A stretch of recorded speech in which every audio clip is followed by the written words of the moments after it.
I'm not really the type to post stuff online. I barely even comment on Reddit, honestly, but after everything that went down, putting this into words feels like therapy.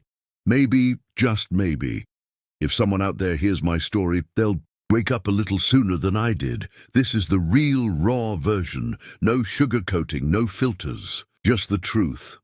How it all started. Love bombs and fairy tales. I met Em when I was 23.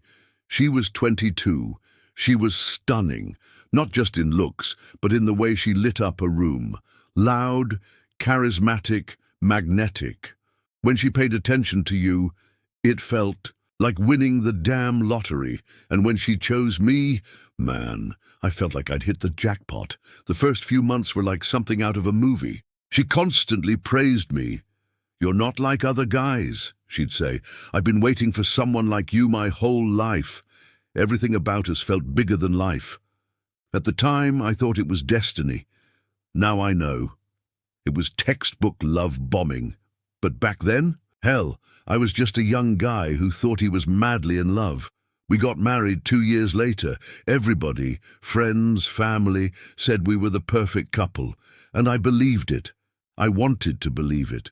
When things were good with her, life felt like sunshine. When things were bad, well, we'll get there, the slow shift.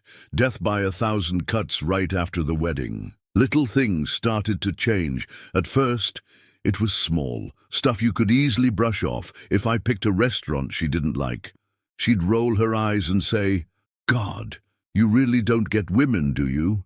With this little laugh. Like, it was a joke, and I laughed too because, marriage, you pick your battles, right? But it wasn't just the restaurants, it was my friends, my job, my clothes, my hobbies, always these little digs, wrapped up like jokes, or helpful advice. Before I knew it, I started changing who I was, trying to earn back the guy she seemed to worship at the beginning. Spoiler alert, you can't win with a narcissist, no matter what you do. It's never enough.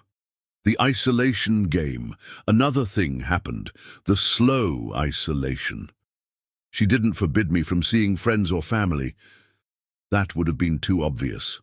Instead, it was little remarks like, "Your mum doesn't really like me, or "Why do you even hang out with those guys? They're so immature." And like an idiot, I listened. I started cancelling plans, started missing family gatherings, started turning down hobbies that took me out of the house, because when Em was happy, life was beautiful, and when she wasn't, it was hell. So I made my world smaller and smaller, trying to keep her satisfied, and she never was. The narcissist cycle, tension, explosion, honeymoon. After a few years, I started noticing a pattern. First, tension phase. She'd get moody, snapping at everything. The air in the house got so thick you could choke on it. Then, explosion phase. Some ridiculous fight over nothing. Screaming, accusations, silent treatments. And then, honeymoon phase. After days of walking on eggshells, she'd suddenly apologize, cry, swear she loved me, promise things would change, rinse and repeat. I lived on that damn roller coaster for almost 2 decades. The wake-up call, our daughter when our daughter was born. I thought, this will fix everything, because kids bring couples together, right? Yeah, no. Instead, I watched her start doing the same crap to our daughter that she did to me. Controlling her, criticizing her, twisting little situations to make her doubt herself. One day, when my kid was about 7, she drew a picture of the family. Em was smiling. I was crying. When I asked why, she said, "Because Mommy yells at you and you're sad." Man, that hit like a punch straight to the soul. But even then, I stayed. I made excuses, told myself I had to keep the family together, had to protect my daughter. I still didn't see the full picture yet. Therapy. The first domino falls. Fast forward a few more years. I was 41, having panic attacks, chest pains, constant dread. I finally dragged myself to therapy. My therapist listened to months of my crap before gently asking, Has anyone ever suggested that your wife might be narcissistic? I laughed, seriously. I said, no way, everyone loves her. But something in my gut twisted. I started reading, watching videos, listening to other people's stories. And Jesus Christ, it was like they were reading my diary. The love bombing, the gaslighting, the manipulation, the emotional abuse. It was all right there. I wasn't crazy. I wasn't too sensitive. I wasn't the problem, she was. The plan, moral revenge. Now look, I'm not a saint. When I realized what was happening, part of me wanted to burn her life to the ground. But I also knew better. If you go scorched earth with a narcissist, they will drag you down with them. And I had a daughter to think about, so I decided on what I call moral revenge. No violence, no screaming matches, no public mudslinging, just freedom and letting the truth come out naturally. Stage 1.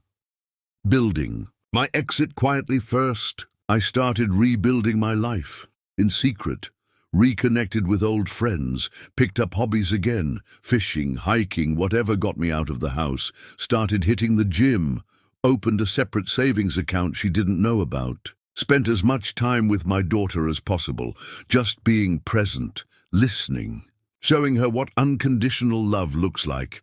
Meanwhile, at home, I played it cool. No fights, no drama, just steady, quiet self-improvement. And oh man, she noticed, narcissists can smell when they're losing control. She started accusing me of cheating, acting shady, throwing tantrums. I didn't bite, stayed calm, unshakable. Stage 2, letting the mask slip at family events or social gatherings. She tried to make little jabs at me in front of people, trying to bait me into looking like the bad guy. Instead, I stayed polite, friendly, level-headed, and people noticed. Friends who had been on the fence started reaching out privately, saying, "Hey man, I never realized how rough she was with you." Even her own family started seeing cracks in the facade. Stage 3, dropping the hammer, the day I decided to leave. I'll never forget it. It was our wedding anniversary. Instead of flowers or dinner reservations, I handed her a neatly typed separation agreement. Calm, respectful, matter of fact. I told her, this isn't working. I deserve better. I'm moving on. She lost her damn mind, screaming, crying, threats, love bombing all over again. I just stood there, cool as ice, like watching a tornado rip through a place you don't live in anymore. The next few months were brutal, no lie. Narcissists don't. Let go easy, but because I stayed calm, documented everything, and had support lined up. She couldn't pin anything on me. We finalized the divorce with minimal drama. I let her keep the house, didn't even want it. Too many bad memories. I just wanted my freedom, and I got it. Life after freedom today. I'm 44, living in a modest apartment that's all mine. I have real friends again. I fish, I hike, I read, I laugh, genuinely laugh, something I hadn't done in years. My daughter, who's 14 now, chooses to spend most of her time with me, and watching her grow up knowing what real love looks like, that's the biggest win. As for M, she tried the whole poor me narrative online, playing the victim, spinning her version of things. But here's the thing, when you live your truth long enough, the real story tells itself. People aren't stupid, they figured it out. Final thoughts, if you're listening to this, and some part of your gut is whispering, this sounds familiar. Listen to it. You're not crazy. You're not weak. You're not alone. Abuse doesn't always come with black eyes and broken bones. Sometimes it comes dressed in smiles and sweet words that slowly tear you apart. You deserve peace. You deserve love that doesn't come with strings attached. You deserve to be free. I wish someone had told me that 20 years ago. But hey, better late than never.